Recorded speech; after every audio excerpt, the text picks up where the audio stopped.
Hey guys, and welcome back to another Cool Culture video. Today I am reviewing these right here. If you're like me, you have seen these all over Instagram, TikTok, or YouTube just on ads. And today I'm going to answer the question, are these crap, cheap Chinese knockoffs? Or are these actually good value products for your rig? Let's find out. Okay, so the first thing I want to do is just get these unboxed and, really look at what's going on here. As you can see, this is the packaging, pretty standard packaging. I already cut the tape, so let's just get these open. Okay, so here is everything all laid out. This is everything that comes in that box. All the specifications are also on the back of the box. Comes in a nice little kit here. I found one thing kind of interesting. This kind of like silicone Tupperware cover, which is like super kind of sticky and picks up dirt easily type of feeling, was in this bag. So it says, please use this cover in the rain, snow, car wash, or surfing at the beach. It's kind of a condom that goes over your switches themselves. It's nice and stretchy, so it goes on pretty easy. It's kind of sticky, so you don't really feel like it's going to go anywhere. If you are someone who's going to use this on like a UTV or some sort, make sure you have this on for, seems like anything wet. Doesn't really specify for like dust. The back's not covered, so I guess the buttons themselves are what they're scared of getting wet. But this is everything comes in the box. Let's open the next thing they sent me,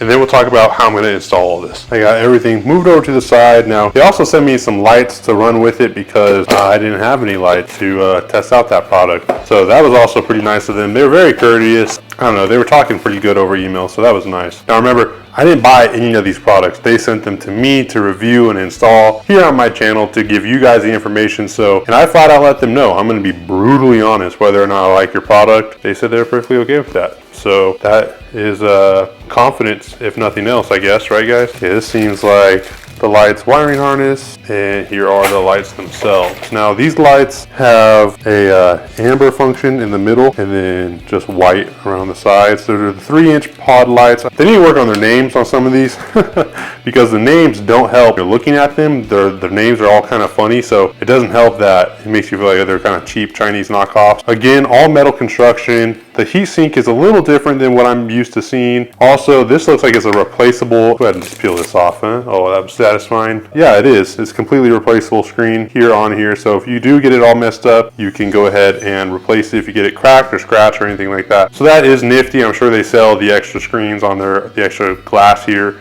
on their website. But it looks like it's just some Allen keys to get it out. Super, super nice. Looks like I forgot something else in here. And this is just the mounting hardware for the lights, and where they're actually going to go on your vehicle wherever they end up. So I'll take everything out of this box, move out of the way, and I'll show you where these are going on my truck and how I'm going to hook them up. Okay, so this is where they're going to go. Now, I told AuxBeam that I didn't have any other pod lights, which I didn't think I did. Once I went digging through my shed of all my old truck stuff, I ended up finding these old 3-inch KC lights. These are spot patterns, so these are a completely different pattern than these. These are flood. I figured I would just fill out my bumper anyway, and I feel kind of bad because I wasn't trying to scheme free lights from them. I literally didn't think I had any lights to run with it. But, all works out in the end anyway. Light's gonna go right here. Kind of a lot of open space in there, huh? I don't really like that. The new lights are going to go right here, and then I'm going to install them on my bumper, and then I'll get them all wired up to the switch panel, and we'll see how they work. So let's just get started on installing it on here. So I've already ran into my first little complication, as you always do when installing anything on trucks, modifying them at all. The Fab 4 bumper inlet doesn't fit the size bolt that they sent with these lights that goes onto the harness.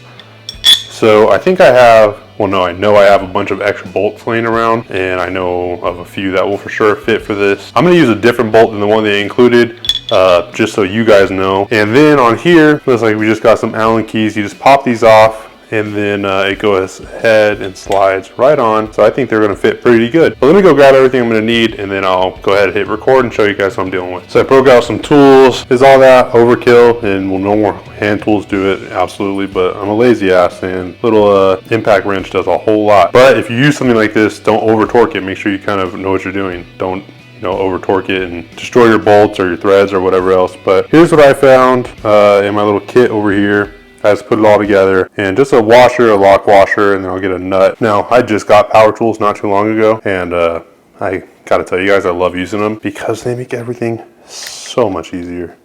I mean, it's freaking unreal how much easier they make everything. Now, how do I want to mount this?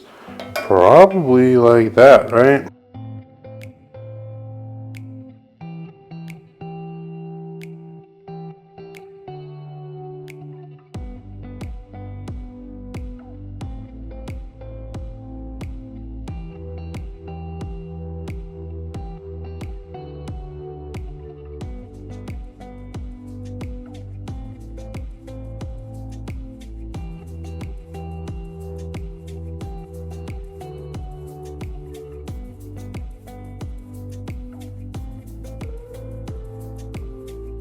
So you just want them on there tight enough that you're still able to move it, but they're not falling off, because you want to be able to angle this right wherever you're putting them now. Some people are going to put lights on their hood, some people are going to put them in their bumper or wherever you're going to put them, but it doesn't really matter because you're going to have to angle them no matter where they are.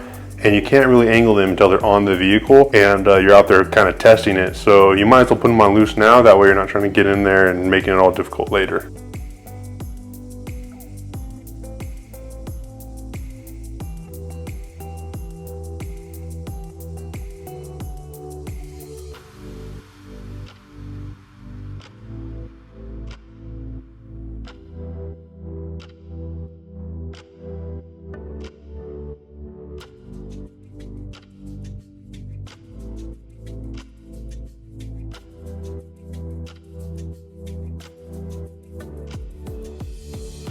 That's how I'm going to install them. So I'm going to do the same thing on the other side, hook them up to the truck, plug in the wiring harnesses, and then I'll hook everything up to the box, and we'll see how it works. Alrighty, so here is the harness to the KC lights. I'm just going to go with the 10 amp. The lights take very little power to run. I have a winch coming in the future. I think we'll probably be up here with the winch. Just going to unscrew these, plug these in, and we'll go up and underneath, and yeah, we'll see how it works. It even tells you what switch this is going to be. So this is going to be switch number 6 on the switch panel itself. Ground live, so I'm just going to come in from underneath and hope that this fits. Oh man, it doesn't look like it's going to fit. It looks like you got to put the raw wires in here. I hate that type of setup. Let me read the manual and see what they advise to do. Okay, so I just wanted to show you guys real quick. This is my old rough country switch setup. Very satisfying clicks right here. These just light up blue. There's no customization with these, like literally at all. Very heavy duty, but very big. Kind of cumbersome to put anywhere in a truck. Maybe for like a Jeep, you can put on a pillar or something like that. For a truck, I mean, I don't know. It just kind of looks ugly anywhere you put it. This is a system I had up on my old Ranger. And then right here, you can see why I had these already like this, because they all just slide in between the screws right there. And you just screw it down. So this is the old system I had running. Everything's exposed, not very waterproof at all, and very big, very cumbersome, heavy. I don't know, just kind of difficult.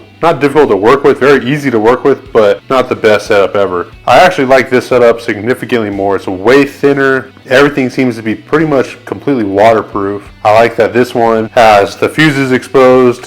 Comes with extra fuses in its lid just in case they even blow. They also have a light system right underneath, right there you can see. And when those go red, that's when you know what fuse you have to replace, which is pretty cool. Nothing like that on the rough country one. Rough country one's freaking huge, especially, let me go ahead and put the lid on it. That way you guys can kind of see what we're talking about when the lid's on. And this thing's heavy, man, but same type of system. Come up underneath it, come up underneath on the underside. So very, very similar, same type of deal here. Let me go ahead and put the lid back on the AuxBeam.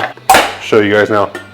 All metal, but the AuxBeam one, look at that, significantly smaller and lighter. It feels just as solid as this one. Just as a comparison here, there's this one. Remember, I have the condom on it right now versus these.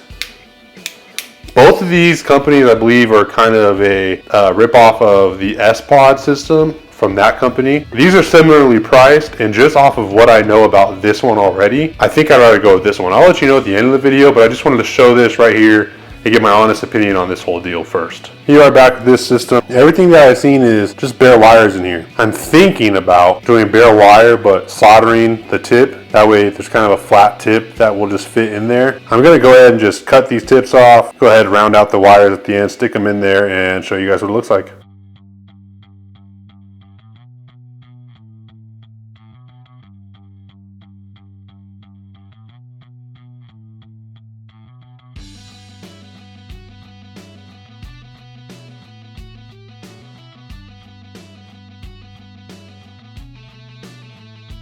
Okay, so one extremely janky soldering job later. I have what I was kind of talking about. I just decided to go ahead and do it, why not? And yeah, so that's what they're gonna look like. I'm gonna go ahead and plug them in. I put some of the string crap tubing on these wires so I can kind of, you know, I don't know, keep it more together. It's gonna be the same process for the other lights, although the other lights may include more cutting for me and just some more figuring out because they're new and I already had this harness all figured out already. So you're just gonna go ahead and stick it in there. Okay, so I got everything wired up. Everything's looking real good. The AuxBeam lights have to come with another controller here because they switch through modes. The amber mode's pretty cool. Will match the truck when I fix my headlights and bumper to be the original OEM. You have a double mode and then strobe, orange strobe.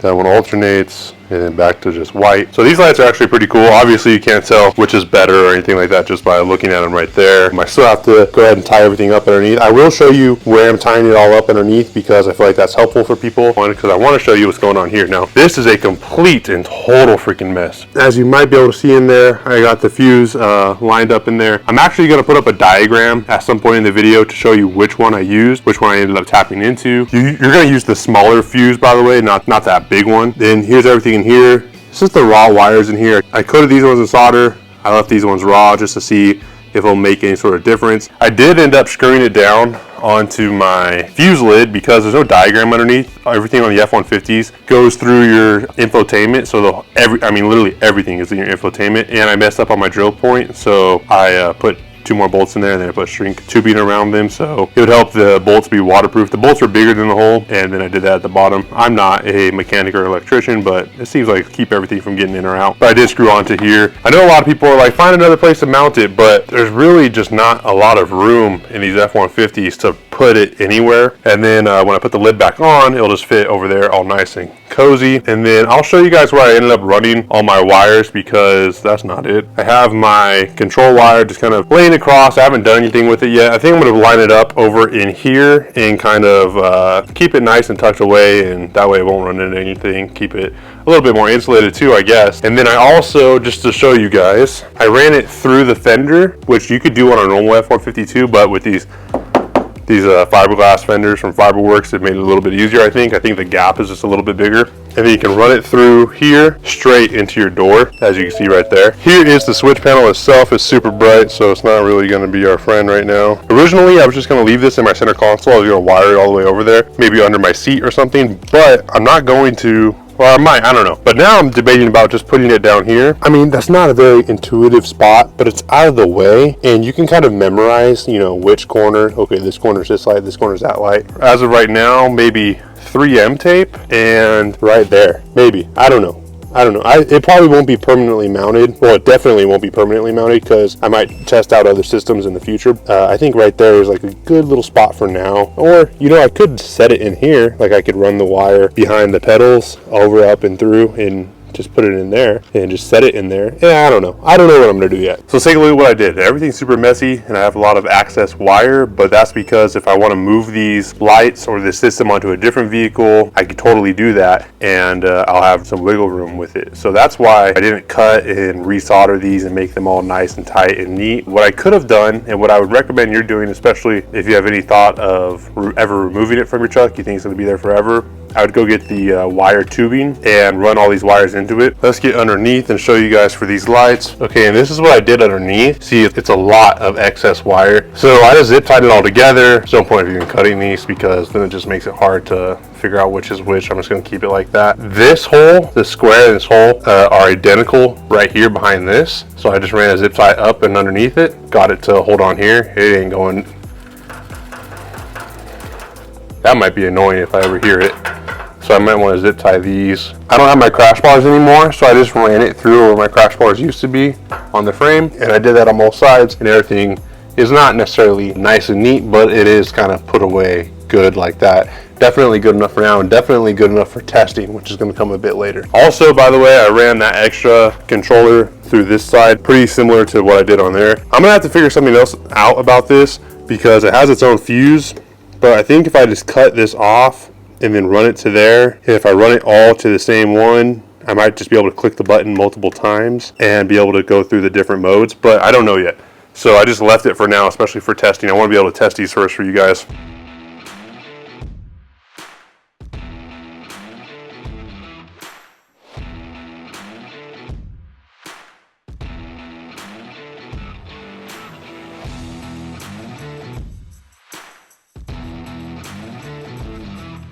So here is the controller right here. But I just want to show you guys a little bit of the app and a little bit of the interface here and how it all works. So this right here is going to control your brightness. Obviously it's turning the brightness down. The camera is picking it up a little bit. This thing is just obnoxious. The icons look really good on there. I didn't put my stickers on super straight, but they're straight enough. They look really good. The buttons are fun to click.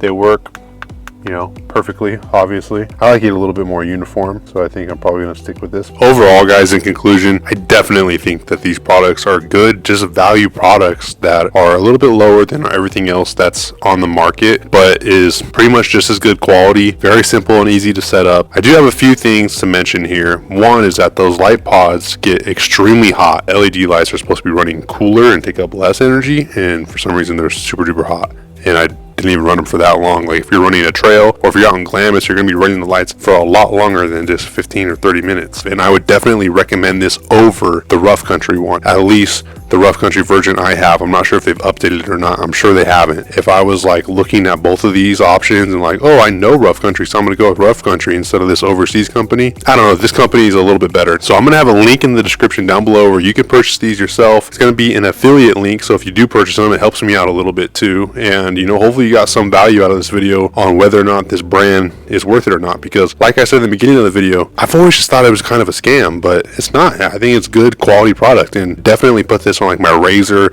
or my Can-Am or my Sandrail, or maybe even like my boat, you know, something like that. You know, it's not the prettiest switch system, so I don't know if I want to keep it on a $75,000 truck necessarily, but it's a pretty good system, and I think it would work great for any of those applications, even your truck. You know, not saying my truck's too good for this system, I'm just saying that I know for a fact there's more premium systems out there. This one works fine, very intuitive, but I know there's more premium things out there, and I know sometimes in life you get what you pay for. But like I said, I'm going to update you guys if anything does go wrong with these. It'll be in the description below, and that way it's full transparency. It's a big thanks to AuxBeam for sending these out to me and allowing me to actually review these, test them for myself, and see actually what I'm working with. So in the future, when you see this product, maybe it's worth it, maybe it's not, I don't know. Let me know what you think down below of these products. Have you experienced them? Have you ever had problems with them? Let me know, let the community know. Anyways, guys, thank you so much for watching. I appreciate your time. If you like what you see here at all, check out some of my other videos. Go ahead and hit that subscribe button, like, comment, share to somebody who might be interested in this. And again, thank you guys. Be good people, and I'll catch you next time. Peace.